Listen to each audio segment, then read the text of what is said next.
So a brief background about me, I was born at Barangay Ned, South Cotabato. So sa Barangay Ned, dito nag-graduate sa aking elementary. Nag-isa din sa pumuluyo sa Barangay Ned ang aking pamilya. So na-mention ko din kanina nga 20,000 hectares sa Barangay Ned ang patuminahon sa San Miguel Corporation.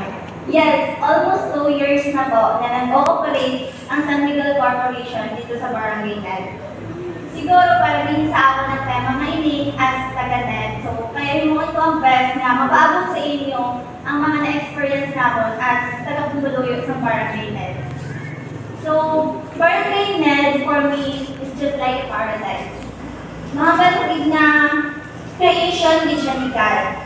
Dito abit sa mga nakalakas sa Ned, makita mo po yung may-ari isang unlimited airport sa Barangay Ned, which is lamig din siya nga lugar sa Barangay Ned.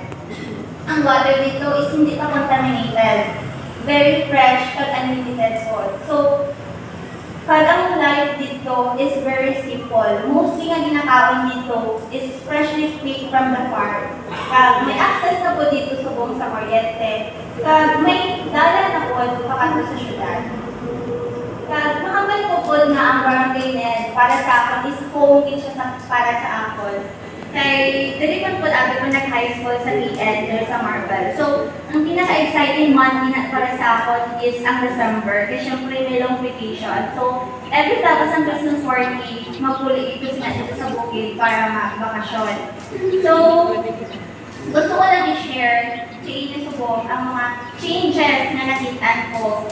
Nakitaan ko nga nag-iba sa pag-abot sa money dito sa lugar namin. So, mga bananalo na ang pagsulod sa money is may araw silang offer na advantages sa isang lugar. So, isa na din ang mga development na pwede nila mahatag sa Barangay Ned. So, nag-offer ko sila sa job opportunities lalo sa mga tao dito. Pero hindi tapos ma-deny na may mga issues and concerns po kita na may makita sa pagsulod nila dito sa amon.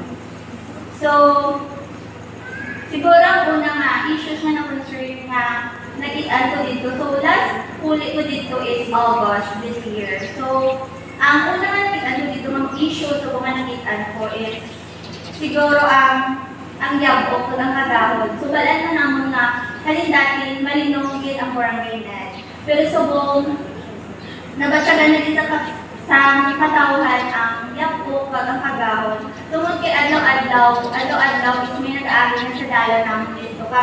Pila-pila nga truck ang nag-aari sa dala namin dito subong. Since ang product sa mining is ginadala nila sa mga ito. So, halos tanan din yung feature sa Barangay Ned is maakihan sa truck nila plus mga PB equipments pa. Everything na siya halin sa aga at sa hapon. So, wala na siya untan na labas-pasok sa mga dalagpo masalakyan. And I think mga hundreds sa mga dagpo mga masalakyan ang nag-aari dito sa amin everyday. So, dati, ang nag-welcome sa amon, last August na puli ko dito. So, ang nag-welcome sa amon is fresh air, mga balmugit na wala isang halo ng chemical. Pero subong last August ko puli na mo, yun welcome dito isang hangin na may halo ng isang yabok or may halo ng carbon. So, nakapasad lang ang natumabatsagan ng subong dito sa Barangay Ned. Punta, makatagan nila sa aksyon at mapansin nila habang wala pa nagalala ang sitwasyon na nabatsagan sa katawan nito. Matunda hindi na mag-abot sa point na magkaroon na sa health problems ang mga tao dito.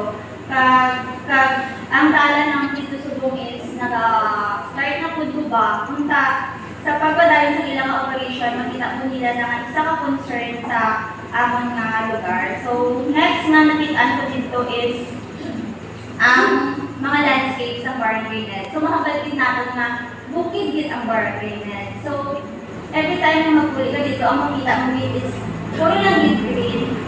So, pero subong, last na pagpuli naman dito is nag-iba na. So, ang mining site, Abi, is before ang sitio naman is maagila naman siya. So, dati, maagila naman na dira is puro lang gina-green ang makita sa itong mga pananaw. Pero subong, puro na siya black and may arap sa mga bukid na kung nantawon mo doon nakadikit na lang sa mga clouds. Pero subong, sad to say na wala na ng mga naagyan namin dito sa mining site na dito. And nakita ko sa documentary na 20 to 50 hectares na mining nila dito sa Subo. And sa mga hindi pa aware, sa mga gusto makita sa aerial view or ano lang itsura sa na mining na nila Subo, pwede nyo na makita sa social media kasi since Davao Unfold ang nag-share sa sitwasyon sa barangay ng Subo. So, na-mention ko kanina ang Barangay Ned is a part ng Ala Valley. So, part siya sa Ala Valley. So, 24,000 hectares ang Barangay Ned is a watershed source sa Ala River.